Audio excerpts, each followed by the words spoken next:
Hello student, welcome to DNS channel. मैं आपकी chemistry mentor Priyanka ma'am. तो आज हम लोग लेक्चर नंबर 8 लेके आए हैं, जो हमारे कार्बोहाइड्रेट चैप्टर का सबसे लास्ट लेक्चर होने वाला है। इसमें बच्चों हम लोग क्या करेंगे, इसमें डाइसैकेराइड एंड पॉलीसैकेराइड दोनों को हम लोग पढ़ेंगे। ठीक, तो यहाँ पे आप लोग ऐड कर लीजिएगा पॉलीसैकेराइड भी। तो इस दोनों चीजों को हम लोग, डाइसैकेराइड ऑलरेडी हम लोग पढ़ चुके हैं, आपको याद भी होगा। जो पिछले लेक्चर में हम लोग डाइसैकेराइड के बारे में पूरा डिटेल में पढ़ चुके हैं, और उसका जो मैं नोट्स वो मैं आपको पीडीएफ के तौर पे दे दूंगी। अब उसमें क्या है कि डाइसैकेराइड में लैक्टोज था और माल्टोज था, सुक्रोज था। ये सारी चीजें, उसका स्ट्रक्चर मेन इंपॉर्टेंट है जो आपसे एग्जाम में पूछा जाता है। आज हम लोग पढ़ेंगे पॉलीसैकेराइड, उसके बाद ये चैप्टर हमारा पूरी तरीके से कंप्लीट हो जाएगा। आप लेक्चर नंबर 1 से लेकर 8 तक उसको बढ़िया से पढ़िए, उसका नोट्स बनाइए, और उसमें अगर आपको कुछ भी डाउट होता है तो आप ग्रुप में मुझे मैसेज करके पूछ सकते हैं। ओके, चलो। तो उसके बाद आज ये स्टार्ट करते हैं पॉलीसैकेराइड के बारे में। क्या होते हैं पॉलीसैकेराइड्स? तो आपको पता है कि कार्बोहाइड्रेट्स का ही एक टाइप है पॉलीसैकेराइड। तो कार्बोहाइड्रेट क्या होते हैं? शुगर्स, मतलब जितने भी हम चीजों को खाते हैं थोड़े मीठे लगते हैं, ऐसा नॉर्मली कहा जाता है। बट हम लोग केमिस्ट्री पढ़ते हैं तो केमिस्ट्री के लिए कुछ अलग तरीके से बताएंगे कि कार्बोहाइड्रेट्स कार्बन के हाइड्रेट्स होते हैं, जिसको क्या कहते हैं? कार्बोहाइड्रेट्स। ये बहुत सारे शुगर यूनिट से मिलकर बने होते हैं। अगर शुगर यूनिट आपके 1 से लेकर 6 तक है तो आप बोलेंगे मोनोसैकेराइड, जैसे ग्लूकोज, फ्रक्टोज, मैनोज, टेलोज, बहुत सारे एग्जांपल है। दूसरी बात, डाइसैकेराइड उसे बोलेंगे। डाइसैकेराइड किसे बोलेंगे? जहां पे शुगर के आपके 2 से अधिक या 2 यूनिट से 1 से 2 के बीच में हो यूनिट। ओके, जैसे आपका सुक्रोज हो गया, माल्टोज हो गया, लैक्टोज हो गया। आज हम लोग को पढ़ना है पॉलीसैकेराइड। पॉलीसैकेराइड को बोलते हैं अगर आपके कार्बोहाइड्रेट के जो शुगर यूनिट्स हैं वो 1 से 2 से ज्यादा रहे। ठीक, 2 या 2 से अधिक अगर आपके शुगर यूनिट्स आ जाते हैं तो उनको बोलते हैं पॉलीसैकेराइड। पॉली का मतलब होता है मैनी, सैकेराइड्स का मतलब होता है शुगर। आइए चलिए स्टार्ट करते हैं। तो पॉलीसैकेराइड्स, यही आप लोग को क्या है, आज हम लोग का ये टॉपिक होने वाला है। इसको हम लोग डिटेल में सब भाई पढ़ेंगे। ये सारी चीजें जो मैं आपको नोट्स में आपको ये मिल जाएगा, मैं इसको रीड नहीं करूंगी, मैं इसको बस एक बार आपको समझा दे रही हूँ, और वो सारी चीजें आपको नोट्स में मिल जाएगी। आप चाहे तो उसका लॉन्ग क्वेश्चन का ये नोट्स बना सकते हैं। जैसे आपके एग्जाम में लॉन्ग क्वेश्चन, शॉर्ट क्वेश्चन दोनों पूछेगा, तो दोनों के लिए ये जो आपको पीडीएफ के तौर पर यहाँ पे नोट्स मिल रहा है वो आपको कंप्लीट हो जाएगा। ओके, चलिए तो भाई पहले पॉइंट को पढ़ते हैं। पॉलीसैकेराइड एक्चुअली में है क्या? ये बायोमॉलिक्यूल्स। बायोमॉलिक्यूल्स वर्ड आप लोग सुने? बायोमॉलिक्यूल्स क्या है? बायोमॉलिक्यूल्स वो है जिसमें बायोलॉजी के और केमिस्ट्री के को मिलाकर हम लोग पढ़ते हैं बायोमॉलिक्यूल। जैसे मान लीजिए ये जो टॉपिक है बायोकेमिस्ट्री का है। किसका है? बायोकेमिस्ट्री का। अब ये देखो यहाँ पे होगा क्या, बायोकेमिस्ट्री में हम लोग क्या करते हैं, कुछ चीजें बायोलॉजी के। अब आपको पता है कार्बोहाइड्रेट्स हम लोग को कहाँ से मिलता है? हम लोग कार्बोहाइड्रेट प्लांट से मिलता है। तो जैसे हम लोग जैसे हम लोग रोटी खाते हैं, चावल खाते हैं, तो उन सारी चीजों में कार्बोहाइड्रेट होते हैं ना, तो वो सारी चीजें प्लांट से मिलते हैं। और प्लांट एक्चुअली में है क्या? बायोलॉजी है। बायोलॉजी में ये सारी चीजें पढ़ते हैं। और उसकी केमिस्ट्री, जैसे जो कार्बोहाइड्रेट में कौन कौन से कंपोनेंट है, कार्बन, हाइड्रोजन, ऑक्सीजन, ये सारी चीजें हम लोग केमिस्ट्री में पढ़ते हैं। तो इसीलिए इसको मिलाकर हम लोग बोले बायोमॉलिक्यूल्स। ओके, अब उसके बाद कार्बोहाइड्रेट का जो चेन है, आपको मैं इसके बारे में पूरा डिटेल समझा चुकी हूँ।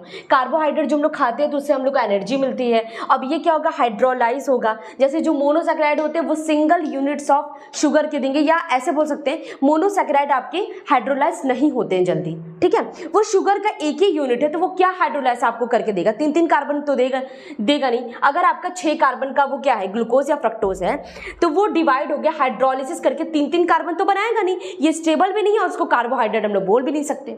चलो आगे बढ़ते हैं। Polysaccharide can be straight chain. जो पॉलीसैकेराइड्स होते हैं बच्चों, ये स्ट्रेट चेन भी हो सकते हैं। जैसे फॉर एग्जांपल ये आपका मोनोसैकेराइड, ये आपका मोनोसैकेराइड, ढेर सारे मोनोसैकेराइड ग्लाइकोसिडिक बॉन्ड के द्वारा आपस में जुड़े हुए हैं। इस पूरे मॉलिक्यूल्स को बोलेंगे पॉलीसैकेराइड। हो सकता है ये सारी मॉलिक्यूल स्ट्रेट चेन बनाता हो, पूरा एकदम ऐसे करके चेन बना रहा है, ऐसे करके पूरा आपका चेन बना रहा है। हो सकता है ये भी कि एक मोनोसैकेराइड ऊपर हो, किसी और से जुड़ा हो, और एक उसी तरीके से नीचे भी हो। तो आपको नहीं लगता ये पूरा ब्रांच टाइप का बना रहा है? ऐसे इस तरीके से अगर हम लोग इसको समझेंगे तो ऐसे समझ सकते हैं, ऐसे ऐसे। ये तो आपका स्ट्रेट चेन हो गया, ये आपका स्ट्रेट चेन। और ब्रांच कैसे बन रहा है? यहाँ पर भी ऐसे बन रहा है आपका।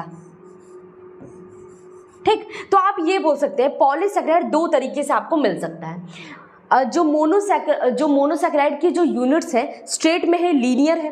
हो सकता है वो आपको ब्रांच में मिले, तो हमको दोनों तरीके से पढ़ना है, स्ट्रेट में और ब्रांच में। क्या है? पहली बात तो पॉलीसैकेराइड का एग्जाम्पल कौन सा है? तो पॉलीसैकेराइड के जो एग्जाम्पल्स हैं वो कौन कौन से हैं आपके? स्टार्च है, क्या है, स्टार्च और क्या है, सेलुलोज। आपके सिलेबस में यही दोनों के बारे में आपको स्ट्रक्चर डिटेल में पढ़ना है, बस स्ट्रक्चर पढ़ना है डिटेल में, और क्या होते हैं बस इतना पढ़ना है, इसका केमिकल फिजिकल प्रॉपर्टी आपको नहीं पढ़ना है। आगे बढ़े, चलो।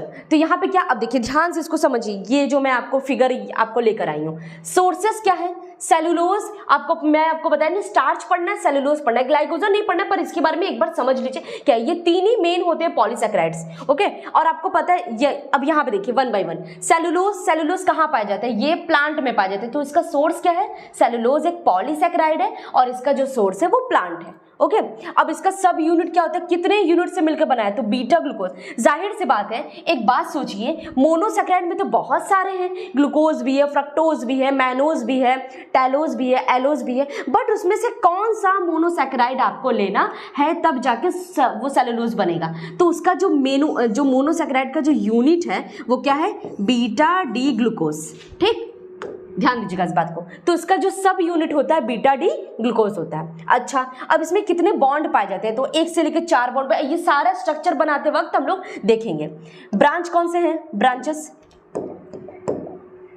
आपके जो ब्रांचेस है, क्या ये ब्रांच पाया जाता है, सेलुलोज आपका नो, ब्रांचेस नहीं होते। इसका मतलब क्या है कि वो स्ट्रेट चेन में होगा, यही मतलब है ना। अरे मोनोसैकेराइड, ये देखो, अब इसके डायग्राम से भी समझ लो, ये पूरा स्ट्रेट चेन में है, ऐसे ऐसे ऐसे ऐसे करके स्ट्रेट चेन में है कि नहीं, स्ट्रेट चेन में। चलो, तो ये आपका मोनोसैकेराइड हो गया, कौन सा मोनोसैकेराइड है, बीटा डी ग्लूकोज, ये आपका बीटा डी ग्लूकोज है, ये भी आपका बीटा डी ग्लूकोज है, ये भी, और बीच में जो आपको ये दिखाई दे रहा है, ये आपका क्या है, ग्लाइकोसिडिक, हाँ, जो पिछले क्लास में हम लोग पढ़े थे, ग्लाइकोसिडिक लिंकेज या ग्लाइकोसिडिक बॉन्ड।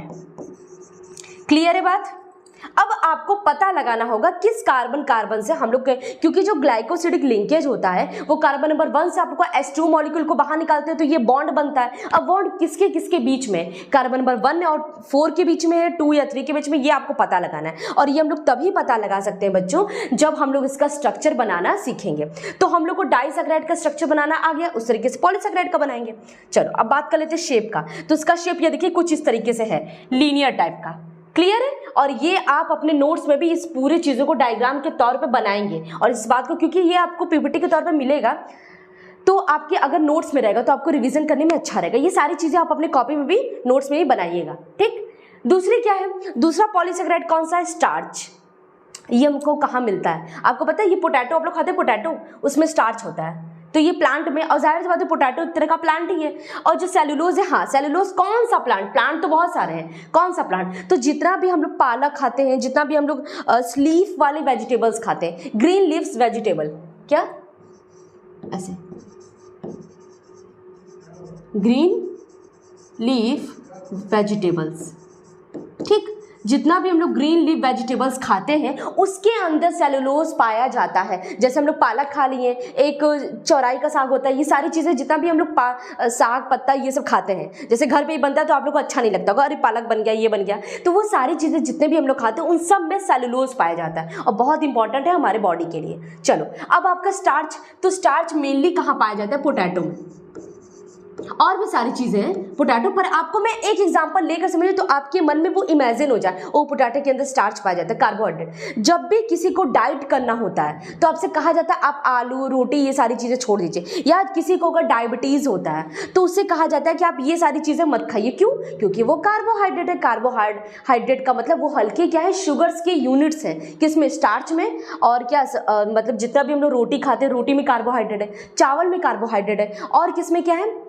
पोटैटो में कार्बोहाइड्रेट है। जब किसी को डायबिटीज होता है, शुगर की बीमारी होती है, तो इन सारी चीज़ों को मना किया जाता है कि आप मत खाइए। क्यों? क्योंकि उसके अंदर शुगर के यूनिट्स हैं। आपके बॉडी के अंदर, आपके ब्लड में बहुत ज़्यादा शुगर की मात्रा बढ़ गई है। ऊपर से आप लोग दाल को नहीं, दाल में तो प्रोटीन होता है, चावल रोटी और पोटैटो अगर खाएंगे तो उसके वजह से शुगर का जो यूनिट आपके ब्लड के अंदर और बढ़ जाएगा, तो आपके लिए खतरा हो सकता है। इसीलिए कहा जाता है जिसको डायबिटीज़ जो पेशेंट है तो उसके लिए ये सारी चीज़ें नहीं खानी चाहिए। और अगर जैसे कुछ लोग डाइट करते हैं, डाइट करने के लिए उनको शुगर छोड़ना पड़ेगा। और आपको पता है शुगर, सिर्फ शुगर जो हम लोग खाते हैं चीनी उसी में नहीं होता है, उसमें रोटी में भी होता है, चावल में, तो कुछ लोग उसको भी डाइट में नहीं खाते। जो लोग डाइट करते हैं ना वो भी नहीं खाते हैं, तो वो क्या करते हैं, सैलेड खाते हैं। जैसे अगर आपको डाइट करना है तो आप सेलुलोज, ग्रीन लीव्स वगैरह खा सकते हैं, इससे आपका शुगर लेवल नहीं बढ़ेगा, बट हाँ इससे बढ़ेगा। ठीक है, चलो, तो ये हमारा स्टार्च है, इसका सोर्स क्या है, प्लांट से पाया जाता है। ठीक। अच्छा, एक बात बताइए, उसके यूनिट्स कौन से हैं, कौन से मोनोसैकेराइड से मिलकर हमारा स्टार्च बना है, तो वो है आपका alpha D glucose. Alpha D glucose का स्ट्रक्चर याद है ना, उसी से अल्फा डी ग्लूकोज, उसके ढेर सारे मॉलिक्यूल को उसमें क्या ग्लाइकोसिडिक बॉन्ड के द्वारा जोड़ते जाएंगे तो हमारा पॉलीसैकेराइड आपका स्टार्च बन जाएगा।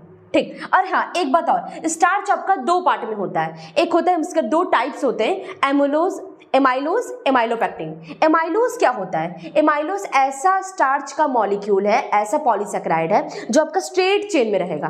ठीक। और जो अमाइलोपेक्टिन है वो आपका क्या ब्रांच में रहेगा, जैसे मैं आपको ये बताई थी। अच्छा ठीक है, मैं स्ट्रक्चर में ये बता दूंगी। इसमें भी बॉन्ड क्या है, 1 से 4, 1 से क्या मतलब C1 और C4, ऐसे कोई बॉन्ड नहीं यहाँ पे, इस बात का ये मतलब नहीं 1 से 4 बॉन्ड पा सकते हैं। अभी पहले इतना समझो वरना थोड़ा आप लोग कंफ्यूज हो जाएंगे। इसमें क्या ब्रांच पाया जाता है, अभी मैं जस्ट बताई हूँ कि आपके अमाइलोज में ब्रांच नहीं होता, तो इसमें ब्रांच नहीं होता। और आप ये देख सकते हैं जैसा इसका स्ट्रक्चर है वैसा इसका स्ट्रक्चर नहीं है, थोड़ा सा डिफरेंस है। क्यों, यहाँ पे बॉन्ड कुछ अलग तरीके से बनेगा वहाँ, क्योंकि ये अल्फा डी ग्लूकोज है, वो क्या है, सॉरी ये बीटा डी ग्लूकोज है, वो अल्फा डी ग्लूकोज, तो थोड़ा सा तो डिफरेंस आएगा ही। चलो, इन दोनों का स्ट्रक्चर आप देख रहे हैं कि लीनियर में, देखो स्ट्रेट है, ये भी आपका स्ट्रेट है। क्लियर है, आगे बढ़े। अब ये देखो इसका शेप देख लो, जो शेप आपका रिंग फॉर्म में बनाता है, रिंग फॉर्म में ऐसे से ऐसे ऐसे करके रिंग फॉर्म में बनाता है। हाँ, मैं इसको इरेज कर देती हूँ कि ताकि आप लोग अपने नोट्स में अच्छा से इसको बना सकें। ठीक, आगे बढ़े। अब हम लोग चेक कर लेते हैं अमाइलोपेक्टिन। अमाइलोपेक्टिन भी आपको प्लांट से ही मिलता है। इसका जो स्ट्रक्चर जाहिर सी बात है जो इसका होगा वो उसका होगा, क्यों, क्योंकि दोनों ही क्या स्टार्च है, अल्फा डी ग्लूकोज। उसके बाद इसमें 1 से लेकर 4 बॉन्ड होते हैं, उसमें 1 से 4 बॉन्ड तो होगा ही होगा, 1 से 6 होगा। क्यों, यहाँ पर भी बॉन्ड बना रहे हैं, इसके ऊपर भी बॉन्ड बन रहा है। ये देखो इस तरीके से ऐसे भी बॉन्ड बन रहा है और ऐसे भी बॉन्ड बन रहा है, तो जाहिर सी बात है बॉन्ड की संख्या तो बढ़ जाएगी, बॉन्ड की तो संख्या बढ़ जाएगी। 1-1, 2-2 की बॉन्ड बना रहे, फिर ऊपर बॉन्ड बढ़ता जा रहा है। चलो, क्या ये ब्रांच होता है, हाँ इसका आंसर है यस, ये ब्रांच होता है। पर 20 सब यूनिट, 20 यूनिट के बाद ब्रांच बनना स्टार्ट हो जाता है। जैसे मान लो यहाँ 1 2 3, यहाँ जैसे मान लो यहाँ पे 19 है, यहाँ 20 पे ब्रांच बना, फिर 20 तक ऐसे रहेगा, फिर 20 पे ब्रांच बनेगा ऐसे। इसका देखो, इसका स्ट्रक्चर भी आपको लग रहा है पूरा ब्रांच जैसे जाल जैसा स्ट्रक्चर नहीं होता, जाल जो मकड़ी का जाल है उस टाइप का। ठीक है, अब हम लोग आ जाते हैं ग्लाइकोजन। आप लोग ने, जब आप लोग बायोलॉजी के स्टूडेंट है तो आप लोग को पता होना चाहिए हमारे बॉडी में जो फूड हम लोग स्टोर करते हैं वो ग्लाइकोजन के तौर पे करते हैं, के रूप में करते हैं। ठीक है, और जो प्लांट्स होते हैं वो स्टार्च के रूप में अपने जितना भी वो, क्योंकि प्लांट्स क्या भोजन अपना खुद से बनाते हैं, फोटोसिंथेसिस के थ्रू भोजन अपना खुद से बनाएंगे, तो वो किस फॉर्म में स्टोर करते हैं, स्टार्च के फॉर्म में। बट यहाँ पे क्या है, हम लोग कैसे, मतलब हम लोग एनिमल्स हैं, एनिमल्स में सबसे हायर एनिमल्स हैं, तो हायर ऊपर से क्या मैमल्स हैं, तो इसलिए यहाँ पे हम लोग का क्या है, हम लोग जो उस चीज़ को स्टोर करेंगे भोजन को, पहली बात तो भोजन हम लोग खुद से नहीं बनाते, जो हम लोग पका हुआ जो खाना जो घर पे पकाते हैं, देखिए 2 चीज़ होता है, खाना बनाना, खाना पकाना। तो हम लोग खाना को पकाते हैं, उसके बाद उसे खाते हैं, और जो प्लांट क्या होते हैं, खाने को बनाते हैं। ठीक, तो जो पका हुआ खाना रहता है उसको हम लोग खाते हैं, तो डाइजेस्ट होकर वो किस फॉर्म में हमारे बॉडी के अंदर स्टोर होता है, वो होता है ग्लाइकोजन। ठीक, तो जाहिर सी बात है ये हमारा सोर्स क्या है, ये एनिमल से आ रहा है, अल्फा डी ग्लूकोज। हाँ, और इसमें भी अल्फा डी ग्लूकोज रहेगा, 1416। अच्छा, यहाँ पर भी बॉन्ड चेंज है, और ये क्या है, ब्रांच है, हाँ बिल्कुल ब्रांच है, 1416 आ रहा है मतलब ब्रांचिंग है। और यहाँ पर 10 यूनिट्स, अगर 10 यूनिट के बाद ब्रांचिंग होना स्टार्ट होगा। इसका स्ट्रक्चर दिया देखो ऐसा है। क्लियर है, यहाँ पे आपका ये सारा पॉलीसैकेराइड तो स्ट्रक्चर के बेस पे खत्म होता है।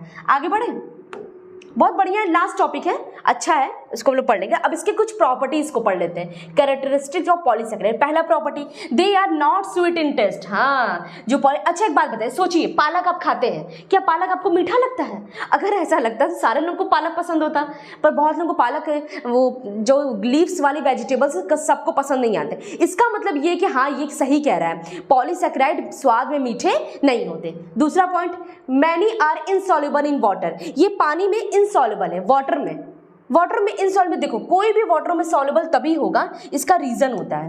पानी कैसा है? ध्रुवी। पानी क्या है? डाइपोल मूवमेंट है ना। ये देखो H2O कैसा है? डाइपोलर। तो इसके अंदर वही आ सकता है जो डाइपोलर हो। जैसे फॉर एग्जांपल, आप जैसे हैं वैसे ही आप अपने दोस्त बनाते हैं, जिससे आपकी वाइब मैच कर जाए। जैसे मान लीजिए आप शांत स्वभाव के हैं, तो आप वैसा ही दोस्त चाहते हो जो आपके तरह शांत हो। आप पटर पटर करते हैं तो वो भी पटर पटर करेगा। तो ये सारी चीज़ें, हम जैसे रहते हैं मुझे वैसे ही पसंद आता है। तो जो पानी है वो डाइपोलर है, इसमें पॉजिटिव और निगेटिव चार्जेस बनते हैं। तो वो भी वही चाहेगा कि मेरे अंदर कोई वही घुले जो वो पहले से डाइपोल हो। और आपको पता है डाइपोल होने के लिए वहाँ पे एक इलेक्ट्रोनिगेटिव एटम, या जैसे फॉर एग्जांपल इसको हम लोग NaCl को इसके अंदर क्या करेंगे? डिसॉल्व करेंगे। तो क्या ये पानी में घुल जाएगा? बिल्कुल घुल जाएगा, क्योंकि ये अपने आयनों में टूट जाता है, Na+Cl-। पॉलीसेकेराइड ऐसा नहीं। पहली बात है, पॉलीसेकेराइड में कार्बन की संख्या बहुत ज़्यादा है। कार्बन आपका कार्बन जो हाइड्रोजन, ध्यान से देखो, कार्बन हाइड्रोजन है और ऑक्सीजन है। ऑक्सीजन तो मान लो थोड़ा बहुत डाइपोल कैरेक्टर कर सकता है, पर ये दोनों नहीं करने देंगे। ठीक, ये दोनों नहीं करने देंगे। तो इसका मतलब जो कार्बोहाइड्रेट्स होते हैं वो आपके नॉन पोलर होते हैं। क्या होते हैं? नॉन पोलर, क्योंकि इसमें कार्बन हाइड्रोजन का जो चेन है बहुत ज़्यादा बड़ा होता है। ये आपके क्या है? Non polar. आपको पता है नॉन पोलर कभी भी पानी में डिसॉल्व नहीं होगा, इसीलिए हम लोग उसको पानी में घोलेंगे तो वो घुलेगा नहीं। तो जो पॉलीसेकेराइड्स होते हैं वो क्या होते हैं? हाँ, पर आप लोग का एक क्वेश्चन होगा कि मैम एक बात बताइए, ग्लूकोज भी तो कार्बोहाइड्रेट है, बट वो तो पानी में घुल गया, क्योंकि उसमें कार्बन की संख्या कम होती है। कार्बन की संख्या कम है और इसमें जितना कार्बन है उतना ऑक्सीजन है। एक बात बताइए, स्ट्रॉन्ग कौन है? कार्बन की ऑक्सीजन। ऑक्सीजन ज्यादा स्ट्रॉन्ग पड़ गया, कहेगा कि अरे भाई तुम होते कौन हो? हम स्ट्रॉन्ग है तो हम पानी में घुलेंगे, तो वो घुल जाता है। लेकिन आप जो पॉलीसेकेराइड की बात करते हैं उसमें कार्बन की संख्या ऑक्सीजन की अपेक्षा बहुत ज्यादा है, तो इस वजह से कार्बन जो ऑक्सीजन है अपना धौंस नहीं जमा पाता। तो इसीलिए कार्बन हाइड्रोजन मिल के बॉन्ड बना लेते हैं और बोलते हैं कि हम नॉन पोलर बन जाते हैं और हम लोग पानी में जाकर डिसॉल्व अपनी दोस्ती को खोएंगे नहीं। ठीक है, बात समझ में आ गई? इसीलिए ग्लूकोज फ्रक्टोज तक तो ठीक है, कार्बन 6 की संख्या तक तो ठीक है, उसको पानी में घुलेंगे घुल जाएगा। लेकिन उसके बाद जब कार्बन नंबर 7, 8, 9, 10, 12, 32, 34 वहां तक पहुंच जाएंगे तब वो पानी में घुलना बंद हो जाएगा। ठीक, तो इसी को बोले इनसॉल्युबल इन वाटर। अगला point, they are hydrophobic in nature. एक बात बताइए, हाइड्रो का मतलब होता है वाटर, फोबिक का मतलब होता है हेट करना। ये वाटर से हेट करता है। एक बात बताइए, पानी में जो घुल जाएगा इसका मतलब वो घुल मिल रहा है। आप किसी के साथ घुल मिल रहे हैं मतलब आप उसको पसंद करते हैं। सेम चीज, आपका कोई फ्रेंड होगा तो अगर आपसे उसकी दोस्ती बहुत अच्छी, तो मतलब आप उसको पसंद करते हैं, वो आपको पसंद करता है। इसका मतलब आप दोनों में क्या है? बॉन्डिंग बनी हुई है। कभी कभी क्या होता है कि कभी हमारे कोई दुश्मन होते हैं, दुश्मन इसीलिए हम लोग उसको बोलते हैं क्योंकि हम उन्हें पसंद नहीं करते, वो हमें पसंद नहीं करते, तो बोलते हम इसे देखना नहीं चाहते, ऐसा आप लोग बोलते भी होंगे। तो वो क्या है? इसका मतलब वो हाइड्रोफोबिक है। तो आप सोचिए, ये जब पानी में घुल ही नहीं रहा है तो ये पानी से हेट करता होगा तभी ना। तो इसका मतलब ये क्या है? हाइड्रोफोबिक इन नेचर होते हैं। ये बात तो क्लियर है ऊपर वाले पॉइंट से। They do not form crystal on desiccation. Desiccation एक प्रोसेस होता है बच्चों, केमिस्ट्री लैब में आप प्रैक्टिकल करेंगे डेसिकेशन का। उसमें हर एक जो भी लिक्विड होता है उसको हम लोग क्रिस्टल बनाते हैं, तो ये क्रिस्टल के फॉर्म में नहीं बन सकते। ये प्रैक्टिकल का वो रिलेटेड है। अब इसके बारे में इतना डिटेल में जाइए, प्रैक्टिकल करेंगे तो आपको ये पॉइंट समझ में आ जाएगा। ठीक, can be extracted to the form of white powder. हम लोग इसको व्हाइट पाउडर बनाकर एक्सट्रैक्ट नहीं कर सकते। ठीक, क्योंकि पॉलीसेकेराइड है, बहुत बड़ा चेन, इसके बॉन्ड को तोड़ना पड़ेगा, बहुत सारा प्रोसेस है। They are high molecular weight. एक बात बताओ, इसके पास कितने कार्बन? पॉलीसेकेराइड मतलब कार्बन 34, कार्बन 44। एक बात बताओ, इतने कार्बन रहेंगे तो उसका मॉलिक्यूलर वेट भी तो बढ़ेगा, इसीलिए इसका मॉलिक्यूलर वेट क्या होता है? हाई होता है। क्लियर है? अगला point, inside the cell they are compact and osmotically inactive. अब देखो ये क्या है, जब ये सेल के अंदर रहते हैं तो ऐसे खुले नहीं रहेंगे, एकदम कॉम्पैक्ट बना के रहेंगे अपने आप को, और ऑस्मोटिकली इनएक्टिव। ऑस्मोटिक वर्ड आप लोग सुने हैं? अच्छा, सोल्यूशन वाला अगर आप चैप्टर पढ़े तो वहाँ पे एक वर्ड आता है ऑस्मोटिक। ऑस्मोटिक क्या होता है? किसी भी सेल के मेम्ब्रेन से, या ऐसे छोड़ दीजिए, किसी भी मेम्ब्रेन से उसमें से क्या होता है, मेम्ब्रेन में या तो सल्यूट पार्टिकल या सॉल्वेंट पार्टिकल जाएगा। तो अगर आपका सॉल्वेंट पार्टिकल जा रहा है अपने हायर कंसंट्रेशन से lower concentration through semi permeable membrane, तो उसको बोलेंगे ऑस्मोसिस। इसका मतलब ये कि कार्बोहाइड्रेट अपने आप को किसी में, मतलब जैसे कार्बोहाइड्रेट के जो मॉलिक्यूल्स होते हैं वो सेमी परमिएबल मेम्ब्रेन को पार नहीं कर पाएंगे, इसीलिए वो ऑस्मोटिक इनएक्टिव है। अगर पार कर जाते तो बोलते हैं ऑस्मोटिकली एक्टिव। ठीक, दे कंसिस्ट ऑफ हाइड्रोजन, जाहिर सी बात है हाइड्रोजन है, कार्बन है, ऑक्सीजन है, और इन सबका जो रेशियो होता है 2:1। ये सारा चीज आपका फंक्शन हो गया, कैरेक्टरिस्टिक हो गया पॉलीसैकेराइड्स का, फंक्शन ही कैरेक्टरिस्टिक। अगले पॉइंट पे चलते हैं। देखिए, पॉलीसैकेराइड 2 टाइप्स के होते हैं। कौन कौन से? होमोपॉलीसैकेराइड, हेट्रोपॉलीसैकेराइड। होमो और हेट्रो का क्या मतलब होता है? होमो का मतलब होता है सेम स्पीसीज।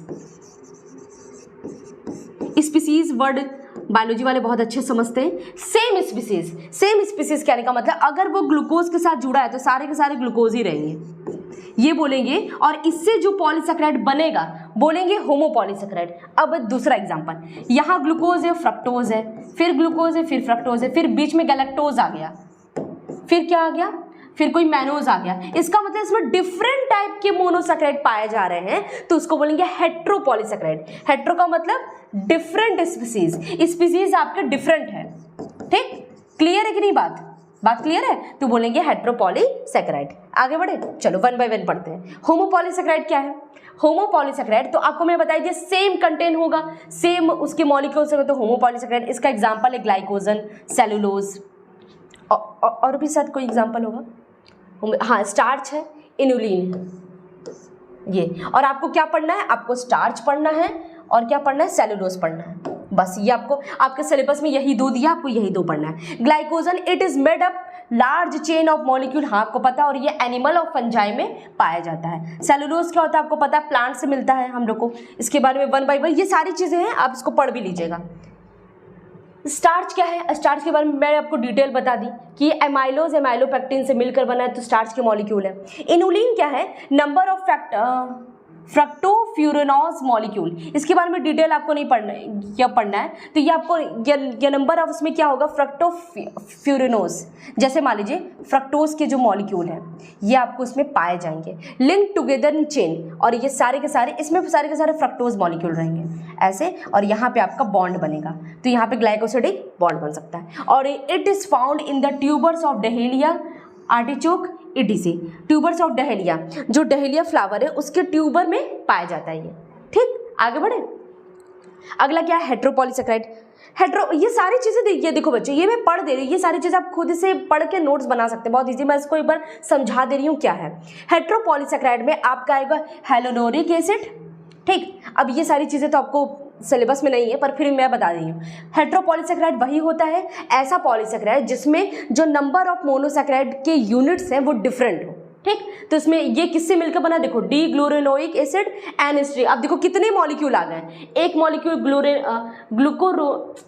ग्लूकोरिक एसिड और एनएसिटिक ग्लूकोसोमीन। ठीक, और उसके बाद कनेक्टिव टिश्यू एंड स्किन। अरे बाप रे, इतने सारे मॉलिक्यूल्स मिलाकर एक हाइलोनोरिक एसिड बनता है। और इसका ये बच्चों ये बहुत इंपॉर्टेंट है, आपको पता है इसके बारे में? इसका एक टीवी पे ऐड भी आता है, इसका सीरम बनाया जाता है। सीरम फेस के लिए बहुत अच्छा इसका सीरम रहता है, बहुत बढ़िया रहता है, तो ये सीरम का भी यूज होता है। ठीक, आगे हिपैरिन। हिपैरिन के बारे में ये इंपॉर्टेंट है, थोड़ा सा इसको पढ़ लीजिए। It is made up of D glucuronic acid, gluconic acid, and sulphur. ये सारी चीज़ों से ये मिलकर बना हुआ मास्ट सेल ब्लड। जो मास्ट सेल होता है, मास्ट सेल किसे बोलते हैं? जो रेड कलर का आपके पास जो एक रेड तिल होता है, एक ब्लैक तिल होता है, तो जो रेड कलर का तिल होता है उसको बोलते हैं मास्ट सेल। वहाँ से क्या, और उसमें क्या, ब्लड में ये पाया जाता है हिपैरिन। ठीक, और ये सारी चीज़ें गामा ग्लूकोबिन, ये सारे कुछ है नहीं, पर एक बार इसको बस अपने लिए देख लीजिएगा। ठीक, आगे बढ़े, हमको स्ट्रक्चर पढ़ना है। फंक्शन ऑफ पॉलीसैकेराइड आपको पता है ये क्या करता है, हमारे बॉडी में एनर्जी को स्टोर करने का काम करता है। मतलब जितना भी एनर्जी हमको मिलेगा, तो ये कार्बोहाइड्रेट अगर हमारे बॉडी में स्टोर रहेगा तो मुझे एनर्जी मिल सकता है। Due to presence of multiple hydrogen bond, इसमें ढेर सारे हाइड्रोजन बॉन्ड्स होते हैं। The water can not invade the molecule making the hydrophobic. अब देखो इनके अंदर इतना अच्छा खुद बॉन्डिंग रहता है, इसलिए किसी और से बॉन्ड नहीं बनाते। इसी बॉन्ड में लिखा गया है। They allow for the change in the concentration gradient. ये क्या करते हैं, हमारी बॉडी में जो कार्बोहाइड्रेट पॉलीसेकेराइड प्रेजेंट होता है, तो हमारी बॉडी में कंसंट्रेशन को जो चेंज करने का, ये जो वो चेंज करने के लिए प्रोत्साहन करते हैं कि हाँ ये चेंज हो सकता है, कम नहीं हो सकता। अब ये सारे पॉइंट्स क्या है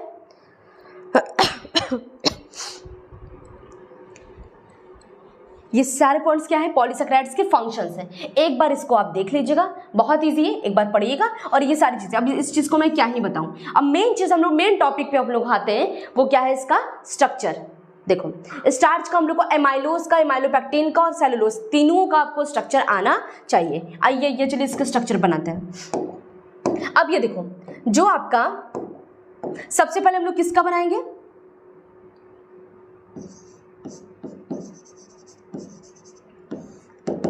स्टार्च में आपको पहला हम लोग को बनाना है एमाइलोज। अब देखिए वही जो चीजें, वो चीजें तो थ्योरेटिकल है, वो आप पढ़ के भी लिख सकते हैं, लेकिन स्ट्रक्चर ये देखो एमाइलोज। एमाइलोज किससे मिलकर बना है, अल्फा डी ग्लूकोज।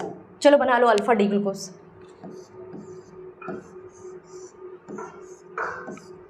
आपको पता है ना अल्फा डी और बीटा डी कैसे बनेगा। यहां तो पहले लिखो CH2OH H। अब देखो इस वाले पोजीशन पे अल्फा हम लोग कैसे कह रहे थे, अगर OH को ऊपर रख देंगे ये दोनों सिस फॉर्म में चले जाएंगे, ठीक ऐसे ही होगा ना। चलो अब यहाँ पे OH H OH H हो गया। ये आपका बन गया क्या,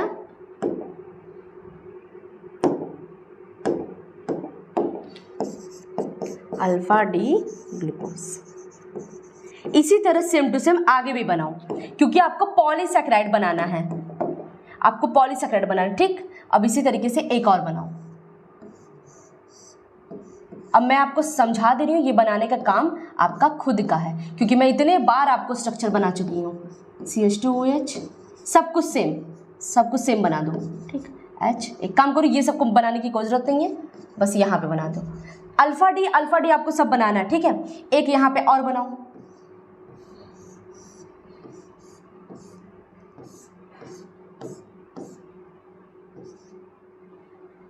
H था ना उधर,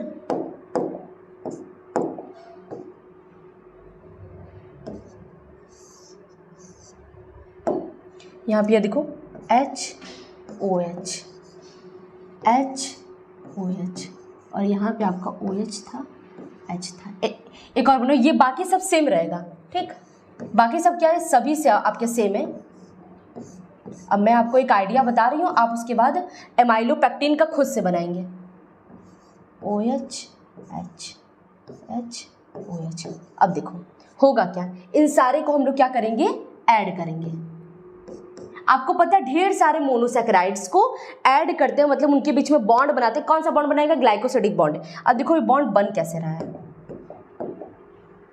इसका OH और इसका H, यहाँ से ये निकाल दो H2 के फॉर्म में, यहाँ से ये और यहाँ से ये, ठीक। तो यहाँ पे आपके क्या हो जाएंगे,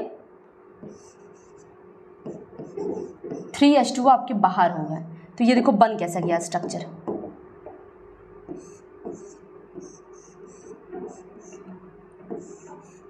ऑक्सीजन यहाँ पे जुड़ा हुआ है,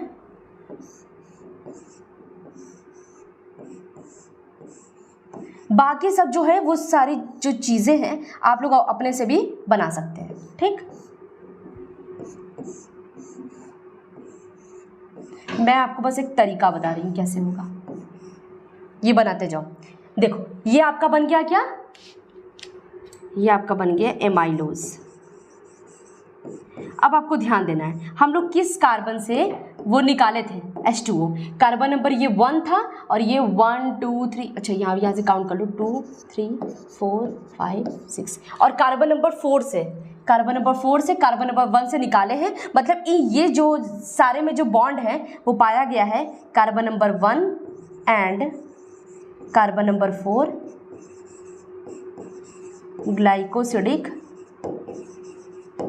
ग्लाइकोसिडिक लिंकेज। क्लियर है बात।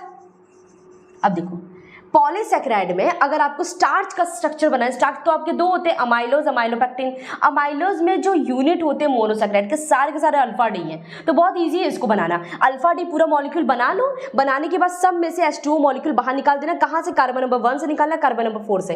ये कार्बन नंबर 1 कार्बन नंबर 4 से निकाल दो और ये आपका ग्लाइकोसिडिक ये लिंकेज बन गया, ये आपका एमाइलोज बन गया। एमाइलोज का जो आपसे यूनिट पूछ सकता है, सब यूनिट, ये सब यूनिट किस इकाइयों से मिलकर ये बना है, तो आप बोलेंगे अल्फा डी ग्लूकोज। क्लियर है बात? इजी है कि नहीं? अब देखो ये तो हो गया एमाइलोज की बात। अब हम लोग बात कर लेते हैं एमाइलोपेक्टिन। इसी तरीके से मैं आपको एक जो तरीका बता रही हूँ उसी तरीके से आप बनाएगा, एग्जाम में भी बहुत इजी है, आप लोग बना ले जाएंगे। दूसरा आपका क्या है? एमाइलोपेक्टिन।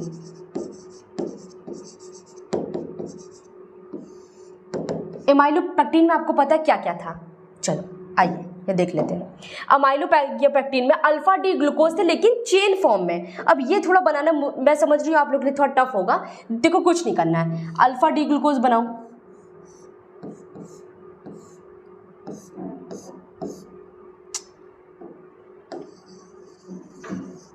थोड़ा सा उसको चौड़ा, अब ठीक है, ठीक। यहाँ पे क्या था? OH, क्योंकि आपको अल्फा डी ग्लूकोज बनाना है ना, CH2OH H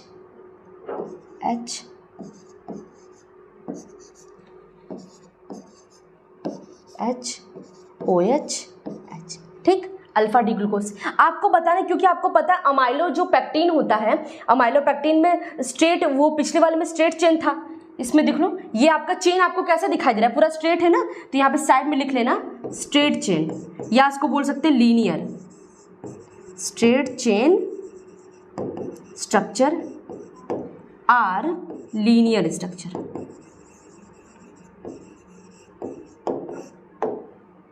अब यहाँ भी है, देखो यहाँ पे आपके क्या है? एमाइलोपेक्टिन आपका स्ट्रेट नहीं है, आपका ब्रांच। आपका देखो ब्रांच कैसे बनेगा, यहाँ पे बनाओ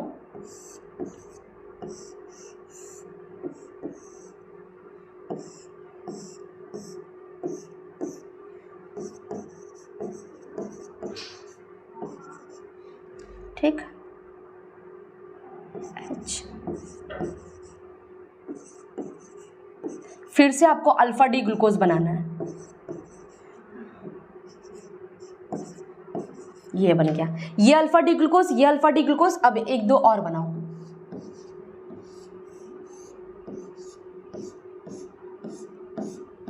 ठीक। इसी तरीके से मैं पूरा नहीं बना रही हूँ, मैं जो काम का है जहाँ से मुझे H2O बाहर निकालना है बस उसको बना रही हूँ, HOH, ठीक।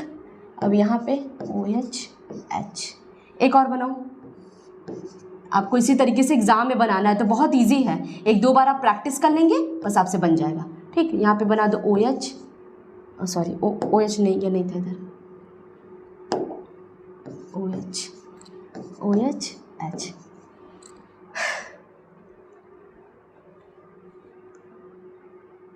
उसमें कहा था जो एमाइलोपेक्टिन है उसमें कहा गया कि आपका जो यूनिट ब्रांचिंग जो हो रहा है वो 20 यूनिट की बात है, पहले यूनिट पे होगा, अब फिर उसके बाद 20वें यूनिट पे, ठीक। अब हम लोग यहाँ से H2O बाहर निकालेंगे, ध्यान से देखो, यहाँ से H2O बाहर, यहाँ से H2O बाहर, यहाँ से H2O बाहर, क्लियर है?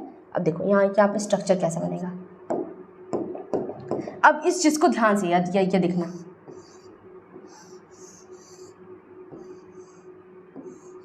ऑक्सीजन ये वाला बॉन्ड बन रहा है ना, ठीक।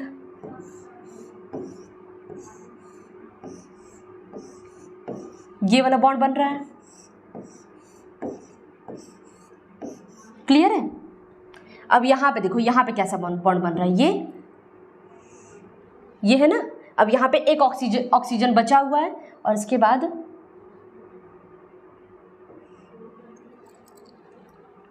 थोड़ा सा मुझे ऊपर बनाना चाहिए था, एक काम करो, रुको, थोड़ा सा ऊपर बनाना चाहिए था क्योंकि बन नहीं रहा है। एक काम करते हैं, वो नीचे से स्टार्ट करते हैं, ये इस तरीके से, ठीक। ये सारी चीज़ों को तो आप ऐड कर सकते हैं। हम लोग क्या किए हैं, इस वाले पोजीशन से बॉन्ड बनाया, तो यहाँ पे आपका क्या बचा, यहाँ पे आपका बस बीच में आपका ऑक्सीजन बचा हुआ है। ये तो CH2OH है ही, इसको तो बना ही लेंगे।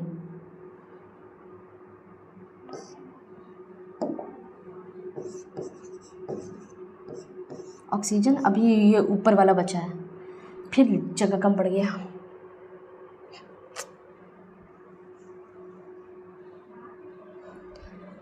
यहाँ बना लेते हैं।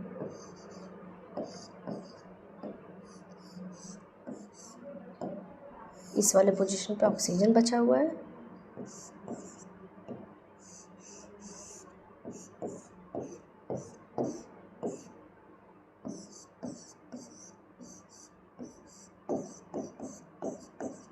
चलिए इसके आगे का है, आप लोग समझ जाइएगा।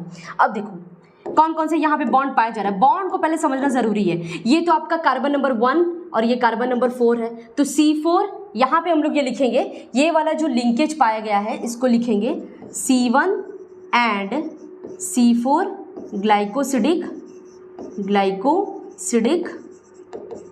बॉन्ड। ठीक, अब यहाँ पे लिखेंगे, पर ये वाला जो लिंकेज है ध्यान से देखो, 1 2 3 4 5 6 वाले कार्बन से निकाले और यहाँ से 2 वाले कार्बन से निकाले हैं, तो यहाँ पे ये लिखेंगे, यहाँ पे हम लोग क्या लिख सकते हैं, ये वाला जो बॉन्ड बना है, ये वाला बॉन्ड, इसको लिखेंगे C2 and C6 glycosidic bond.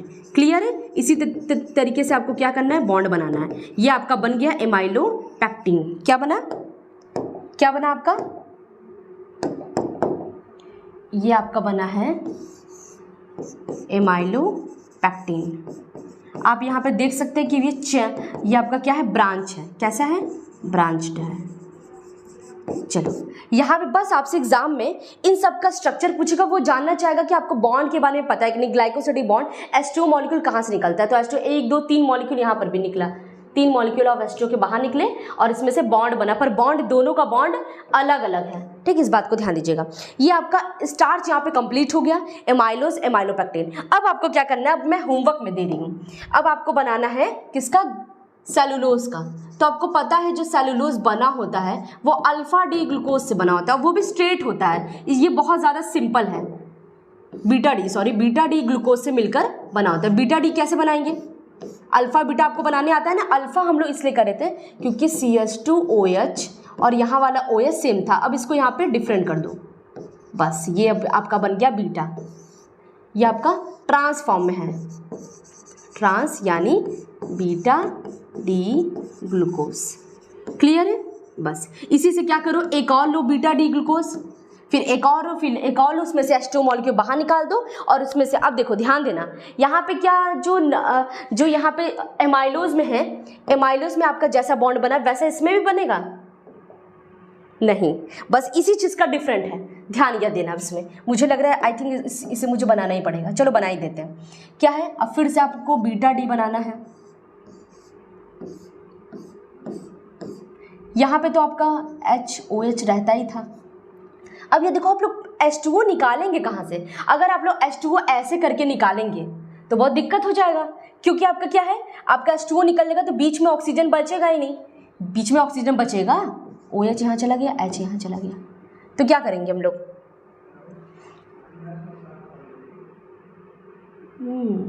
दिक्कत तो है। अल्फा डी ग्लूकोज, हाँ ये तो सही है, मुझे कुछ दूसरा तरीका अपनाना पड़ेगा। यहाँ से H2O नहीं निकल सकता। अगर इस OH को हम लोग क्या करें, इस OH को ऐसे लिख दें, अब निकल सकता है। अब यहाँ से काम करते हैं ना, H2O बाहर निकल सकता है। अब देखो यहाँ से H2O बाहर निकल गया, एक अभी भी क्या है, एक ऑक्सीजन बचा हुआ है। और देखो यहाँ पे एक चीज़ है, कौन सा कार्बन हम लोग यूज़ करें, कार्बन नंबर 1 और कार्बन नंबर क्या है, 1 2 3 4, कार्बन नंबर 4। तो यहाँ पे जो ग्लाइकोसिडिक जो लिंकेज है ये पाया गया है C1 and C4 glycosidic linkage. ठीक, क्लियर है बात, सेलुलोज में पाया जाता है। अब ये चलो स्ट्रक्चर बना लेते हैं कि कैसे बनेगा। अभी मैं 2 ही मॉलिक्यूल लियो, आपको 2 से ज़्यादा लेना, बस मैं आपको समझाने के लिए ऐसे यूज़ कर रही थी। ये अब देखो यहाँ का जो ऑक्सीजन है यहाँ पे इस तरीके से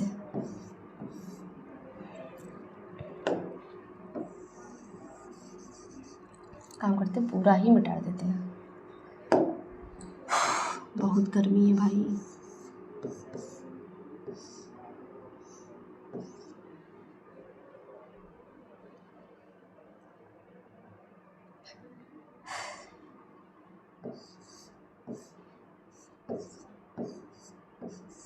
बाकी सब कुछ सेम।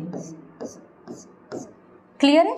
यही आपका क्या है C1C4 ग्लाइकोसिडिक ये लिंकेज, और ये आपका बन गया बीटा डी ग्लूकोज का स्ट्रक्चर, और ये सेलुलोज का है। ये किसका स्ट्रक्चर है? पूरा सेलुलोज का है। यहाँ पे देखो, अब स्ट्रक्चर बना के प्रैक्टिस करना ये आपका काम है। यहाँ पे आपका कार्बोहाइड्रेट पूरी तरीके से कंप्लीट होता है। अब यहाँ पे डाइसैकेराइड का जो थ्योरी वाला पार्ट है, और मैं क्या आपको बता रही थी, ग्लूकोज का जो फिजिकल केमिकल प्रॉपर्टी समझा दी, फिजिकल जो ग्लूकोज फ्रक्टोज का प्रॉपर्टीज है मैं उसको आपको नोट्स में दे दूंगी। बाकी सब कुछ एक बार इसको डिटेल में अच्छे से पढ़िएगा, नोट्स बनाइए। कुछ भी अगर बीच में डाउट आता है तो मुझसे पूछ लेगा। इस चैप्टर में इंपॉर्टेंट क्या क्या है? इस चैप्टर में इंपॉर्टेंट है ग्लूकोज फ्रक्टोज का स्ट्रक्चर, केमिकल प्रॉपर्टीज, तो बहुत ओज़ोन फॉर्मेशन पढ़ लीजिएगा। उसके बाद स्ट्रक्चर के बाद साइक्लिक स्ट्रक्चर में आपको इन सबका, तो साइक्लिंग में तो पूरा इंपॉर्टेंट है, डाइसैकेराइड, पॉलीसैकेराइड, ये मोनोसैकेराइड सब इंपॉर्टेंट है। लेकिन वो जो ट्रिक है, वो ट्रिक से आप याद करके पढ़ेंगे कार्बोहाइड्रेट को तो बहुत ज्यादा आपके लिए ईजी होगा।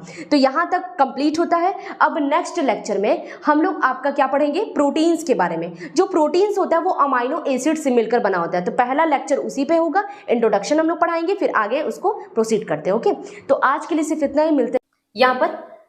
हम लोग का ये जो बैच है फिर से सेकंड सेमेस्टर का स्टार्ट हो गया, जिसमें आपको कोर्सेज जो मिल रहे हैं वही live recorded, live doubt, class notes, PDF, previous year के क्वेश्चन। मैं आपको जितना पढ़ाऊंगी उसके साथ साथ क्वेश्चन भी कराती हूँ। उसके बाद आप टेस्ट भी देंगे, टेस्ट देने के बाद एक यूनिट कंप्लीट हो गया, उसी तरीके से सेम बाकी सब भी वैसे ही चलेगा। लास्ट में आपका वन शॉट तो रहता ही है, वो आपका यूट्यूब पे तो फ्री है। तो वन शॉट का जो वीडियो है, क्लास नोट्स है, और उसके बाद जो प्रीवियस ईयर के क्वेश्चन पेपर, ये ज्यादा इंपॉर्टेंट है। तो इसको हम लोग सॉल्व कराते हैं। उसके बाद अब ये जो आपका ये सारे जो फीचर्स हैं, ये आपका कोर्स ड्यूरेशन 3 मंथ में आपका खत्म हो जाएगा। उसकी वैलिडिटी आपके पास 1 साल तक रहेगी। ठीक, आपको क्या करना है, डीएनएस एजुकेयर जो यहाँ पे फर्स्ट टाइम देख रहा है, जो पहले से देख रहा है उसको तो बताने की कोई जरूरत नहीं है। जो फर्स्ट टाइम देख रहा है वो डीएनएस एजुकेयर ऐप को प्ले स्टोर से डाउनलोड कर लो। उसके बाद इस जो यहाँ पे नंबर है उस पर आप कॉल करके जो भी क्वारी है वो पूछ सकते हैं। क्या आपको मतलब कोर्स कैसे परचेस करना है, क्या क्या फीचर्स होंगे, सारी चीज। ठीक, आपको ये सब कुछ मिल रहा है केवल क्या 1250 में। तो बच्चों यहाँ पे आपका क्या था, सिलेबस, केमिस्ट्री का सिलेबस फॉर डिस्कशन हो गया है। अब आपके जो नेक्स्ट वीडियोस आएंगे, आपको क्लासेस के आएंगे, तो जल्दी से जल्दी आप लोग क्या करिए, कोर्स को ज्वाइन कर लीजिए। Thank you for watching.